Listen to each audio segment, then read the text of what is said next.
How to hide your liked videos on Likee. That's what I will show you today.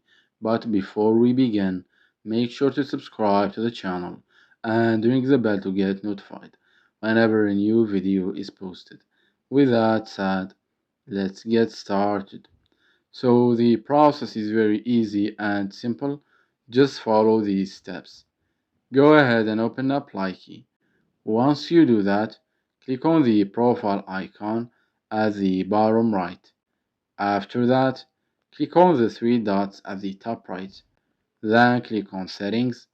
Once you're here, click on Privacy from the Account section. You'll get to this page right here. Click on the option that says Who can view my like list. Once you're here, choose Only Me. As soon as you do that, your liked videos will become private. It's that easy and simple. So that was it for this video. That's how to hide your liked videos on Likee. If you have any questions, please leave them in the comments down below. With that said, see you in the next video.